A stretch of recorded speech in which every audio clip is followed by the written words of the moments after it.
Our next speaker, I think, is related in some way. Colin Heaton is also an author, researcher, professor, all-around expert when it comes to same kind of issues that we're dealing with and talking about this weekend when it comes to security, both our nation and abroad. Served in both the Army and the Marine Corps, and also has co-authored a book with his wife. And Major General James Livingston, U.S. Marine Corps, retired and a Medal of Honor winner. Colin.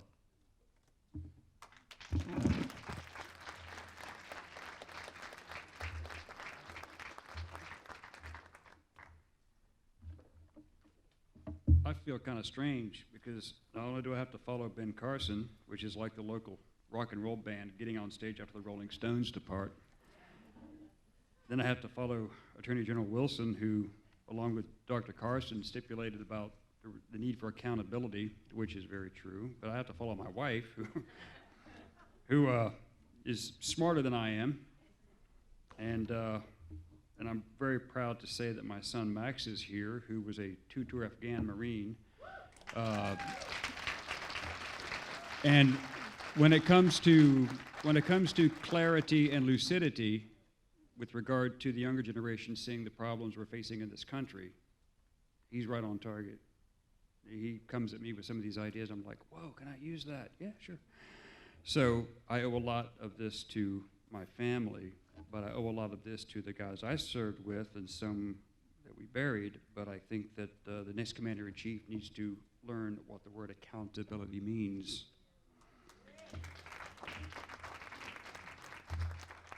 I'm going to talk about Hillary Clinton and why she cannot legally, ethically, morally, and possibly even constitutionally be the commander-in-chief.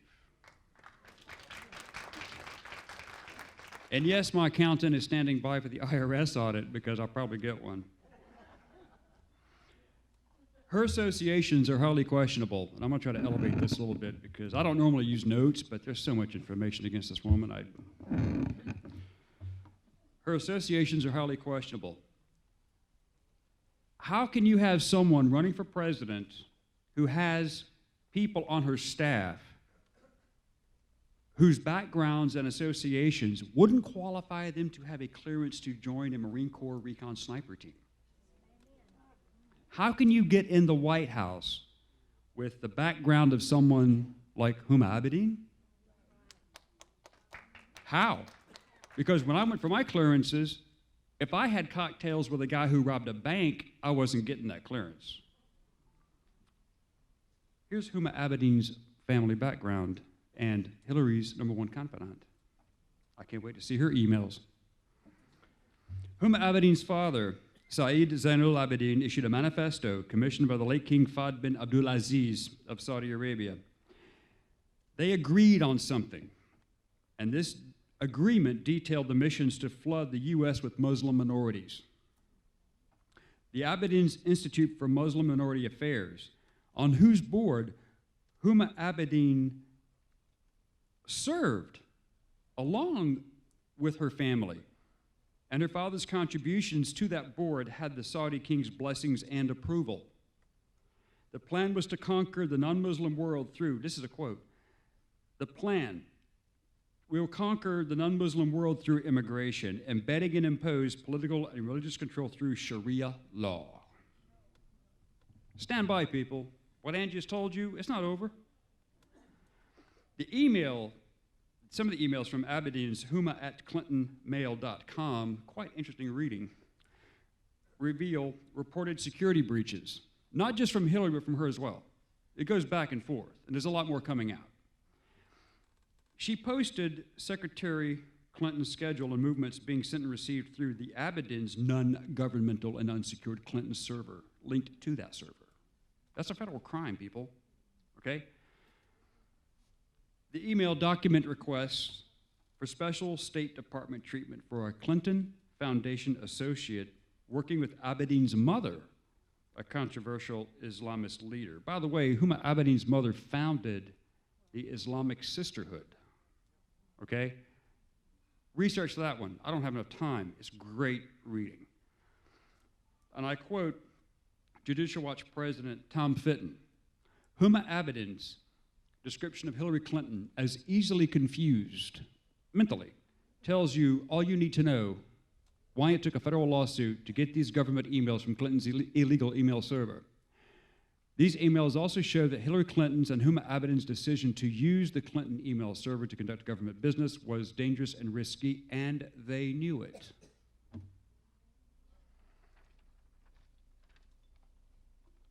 Here's another little piece of information about Clinton's #1 confidant, who, by the way, married Anthony Weiner, the idiot congressman from New York.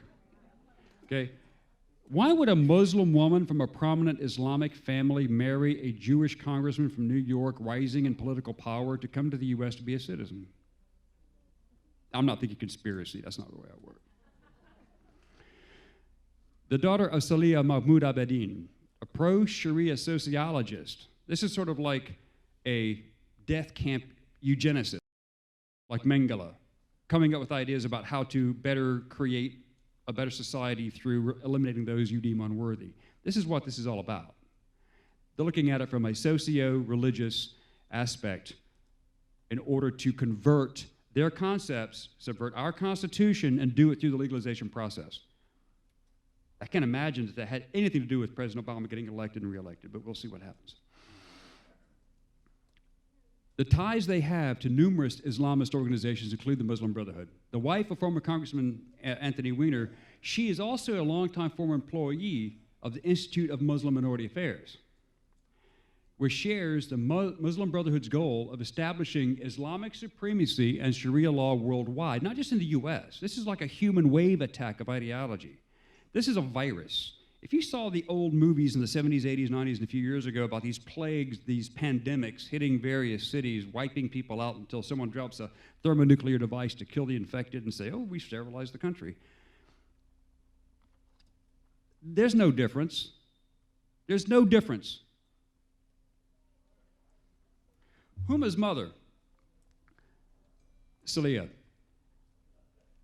is a very interesting woman because she was a board member of the International Islamic Council for Dawah and Relief. This pro-Hamas, or as Dr. Carson says, Hamas, which is correct. Don't you love that guy? This pro-Hamas entity is part of the Union of Good.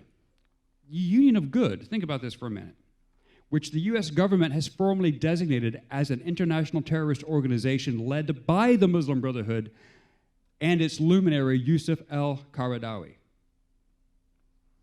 Huma Abedin's brother, Hassan Abedin, has ties to the Muslim Brotherhood. When Huma was 2, the Abedin family relocated from Michigan to Jeddah, Saudi Arabia.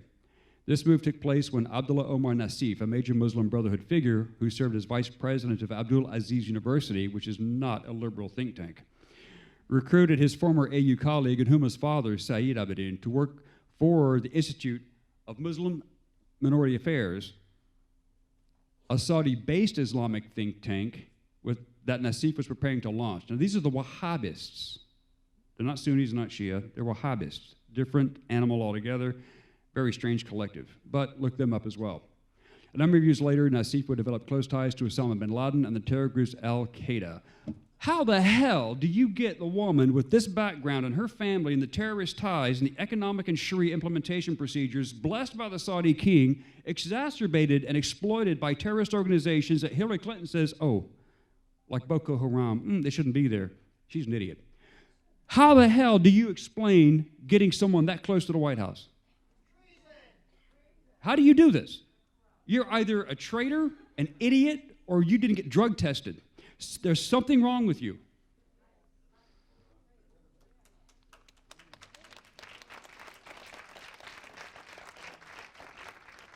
Oh, it gets better. Save your palms.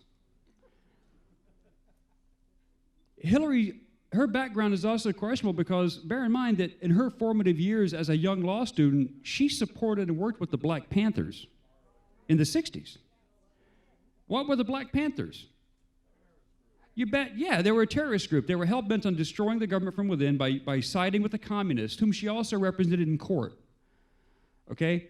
The American Communist Party ranked her as their best legal asset. Bernie Sanders ought to feel real comfortable because I know where he is politically, okay?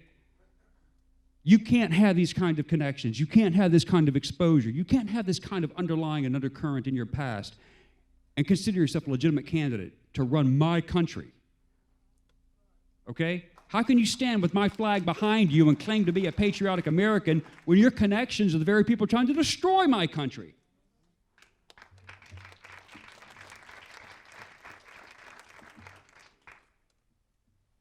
Okay, something else as well. Her Senate record.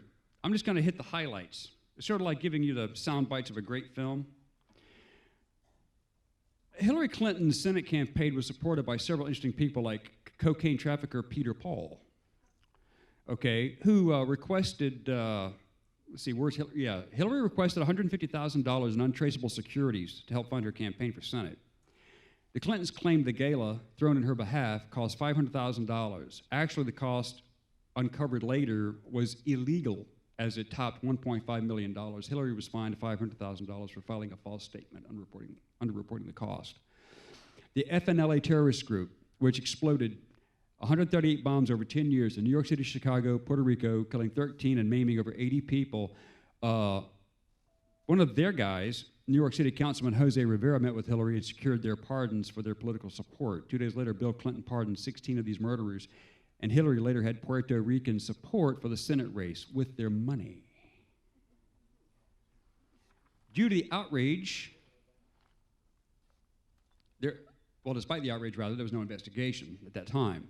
Well, when your husband's president and attorney general's in your pocket, I guess you have to worry about it. Janet Reno was another specimen I'd like to examine. But Clinton invoked executive privilege and did not explain himself regarding those pardons, preventing anyone involved from testifying. Even President Jimmy Carter, who I thought was the most failed president in our history, stood up and said, that was absolute ridiculous, and he voiced his dissent on those pardons. I got to give Jimmy Carter some credit. He saw crap when it hit him. Hillary ignored the FBI warnings and accepted donations from federal felon Norman Sue without any repercussions from the Justice Department. One of the Senate Hillary's successes in 7 years were 3 minor bills. She named a post office, a courthouse. I can't even recall what the other one was, but it had nothing to do with making New York a better state or this country a better place. We already know her record as Secretary of State. She logged more air miles than some of my friends who are commercial airline pilots. And what did she accomplish? Well, she ran up a really nice bill for the effort. Oh, and she helped build a mosque in Egypt with U.S. taxpayer dollars. Ironically, it became the headquarters of the Muslim Brotherhood after we got rid of Mubarak. So there you go. She secured millions in federal assistance for a New York developer in return for a $120,000 donation to the Clinton Foundation. The Clinton Foundation is now under FBI investigation for financial fraud because you cannot mix private funds from any nonprofit into a political campaign. The Clintons don't play by the same rules that we do. Okay, they never have, they never will. Boy, am I getting that audit. Hillary used her position in the Senate to not support English as the official language in the U.S. government. Think about it for a second. I speak German, a little Russian, a little Greek, Swahili, Afrikaans. Okay, I can work in a few of those languages. That was my job. But I'd be damned if I'm going to tell my country that they have to fill out paperwork in a foreign language to get a passport. Why? Why would you even consider this unless you're under the influence of external forces and their money? It's impossible. You cannot divorce Hillary Clinton from illegal money. Can't do it. You can't do it. If you try, you're in the wrong building. The Democrats are somewhere down the road. In 2008, Hillary's run for the White House was a long premeditated program riddled with crimes, which resulted in Jeffrey Thompson and other Clinton bundlers to plead guilty to campaign finance fraud, conspiracy and mishandling federal tax dollars. New York, the New Square Four, a collection of Hasidic Jews, were convicted of fraud and tax evasion, but they were previously pardoned by Bill Clinton and afterwards donated the money in support to Hillary's campaign. Why is it that we seem to get pardons and then all of a sudden the bank account swells? That's like taking the Nuremberg trials and pardoning the primary perpetrators of the Holocaust is saying, well, you know what? Yeah, you're a Nazi SS doctor in Dachau doing live human experiments, but hey, come over here and work for us, and we'll give you a six-figure salary, we'll wipe your record clean, and just do me a favor, give me some free inoculations for my family. It doesn't work. You can't separate the crimes from the people. Hillary's brother charged high fees for these pardons because Hugh Rodham was the lawyer handling the negotiations. There's no nepotism there. That had to be coincidence. Carlos Vignali, a Los Angeles cocaine trafficker with long ties to a guy we all know as Pablo Escobar. Ever hear of this guy? Okay. He was convicted, but he had his sentence commuted. Later, he worked to help support the Clintons. Almond Braswell, who scammed millions from senior citizens. Anybody remember this guy? Well, he was pardoned, and his money filtered into the Clinton campaign. The Clinton Foundation and Hillary's campaign funds are now intertwined as one, which is illegal under federal law. You can't do that. Okay. Americans can donate up to $2,300 in campaign donations, but there's no restriction or limitations on how much money can be donated to foundations. That's the loophole. Okay. This allows her to accept even foreign donations to the foundation, which would be illegal as a campaign contribution, but legal to a foundation. Okay. So here we go. Where's the IRS in this one? I mean, I know they hit the conservatives pretty hard, but I can't imagine this one under the radar. Okay, and where's the Attorney General, Eric Holder? Oh, never mind. Oh. Foreign donations to the foundation increased 70% in 2008 as she ran for the Democratic nomination for president. 70%. 70%. Think about that for a second. 70% of her donations were an increase after the pardons and after everything that was done. People that owed Bill Clinton favors, all these people that you wouldn't want even watching your child are currently putting money into the account of someone they wanted to be president. And then Barack Obama beat her? I need to write another book. Hillary Clinton's State Department record is self-explanatory. We already know that she had no success whatsoever. No success. The reset button, okay, well, that was read some Russian, and that button didn't say reset. All right, and I'm sure that Vladimir Putin was sitting laughing his ass off, okay? But her State Department should have known about Fast and Furious, Eric Holder's plan to smuggle guns into Mexico into the hands of the cartel, supposedly with chips to track them and later go get those people. Well, Mr. Holder, I mean, I know you're out of office now, but I think that you should probably be drug tested still, because once those countries left the U.S. and fell into foreign territory, what makes you think the Mexican government's going to give your law enforcement people the law-provided legality to go in and find those weapons and the guys holding them? It's the Mexican government that's being paid by these cartels. All you did was give weapons to the guys who killed our Border Patrol agents and helped smuggle children and women in through the human trafficking network as well as the drug war. That's all they're doing. So Holder helped fund the people that they claim they want to keep out of the country, although they bring them into the country and allow the sanctuary cities to keep them even when they murder American citizens. But they're doing the best they can for the country, and you should elect Hillary Clinton if you're a Democrat, or Bernie Sanders because he's an idiot. Okay? There's like a Rolodex of intellectual dishonesty going on here. I don't get it. I mean, I don't. I mean, when I was in the military and as a professor, I live in a world of black and white. The gray zone, as my son Max will tell you, is what we call the dead zone. You can recover from a bad decision, but if you don't make any decision, you've lost. You allow your enemy to dictate the terms of battle. You always bring the battle after terrain appreciation, analyze your enemy, use Sun Tzu to read Sun Tzu, even if you're in politics or business. You'll learn the proper way to wage warfare. Waging warfare is knowing your enemy, their strengths and their weaknesses. These are her weaknesses, okay? Fast and Furious should have been one of the big red flags on Secretary Clinton's desk, because if it involves crossing international borders, she has to be involved in this decision. She has to be notified. If she was derelict in her duty. Either she was complicit or she ignored it. But both are a crime, okay? Then again, the phone rang for 13 hours in Benghazi, and she didn't answer that phone call either. She failed to pursue or investigate State Department failures. After her organization lost $6 billion, how do you lose $6 billion? If I lose $6, I'm looking for it. How do you lose $6 billion? Well, here's how you do it. You throw the money out there to your friends and cronies who are business contractors in various countries working around the U.S. or in Europe or Africa, wherever, and you have these consortiums, and you get the people together, and you say, okay, I'm going to write a check for, $150 million so you can build a gas station, which turned out to be $500 million in Afghanistan, and not one drop of gas went through it. So you throw this money out there to your friends and cronies. They take that money, build some obscure, abstract, worthless structure. I guarantee that money's coming back into the Clinton Foundation.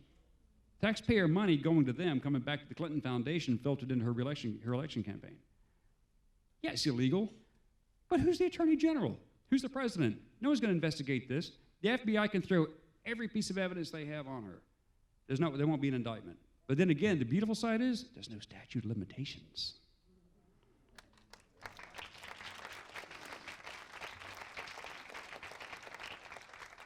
Another major issue we have, and I'm going to check my time because I don't want to run over. There's just so much, and I apologize in advance, and I'm over. Let me summarize up by just saying that Hillary Clinton is currently the only president since Andrew Johnson, the only president-elect, if she gets the nomination, if she gets the vote. The only president since Andrew Johnson to actually be looking at impeachment the day she takes the oath of office. Okay? Every person in this room has an IQ in 3 digits. You know how I know this? Because you're here. Every person in this room, I'm sure, has either worked for someone or had a business and signed an employee's paycheck. When you have a man like Obama in office who's never signed an employee's paycheck, when you have a person like Hillary Clinton who's never really earned a paycheck, let alone signed an employee paycheck unless it was taxpayer dollars, be very wary when they tell you that we know what's best for you, we know what's best with your money, we know how to handle the affairs of state. Ladies and gentlemen, the ship of state did not run aground on its own. It ran aground because you had Obama as a president, Holder as an attorney general, none of whom enforced U.S. federal law, only enforced the laws they wanted, and Hillary Clinton as Secretary of State, who was about as effective as a blind man driving in the Indy 500. Okay? Yeah, it looks comical for a while, but the end result's always tragic. She can't be president. Thank you very much.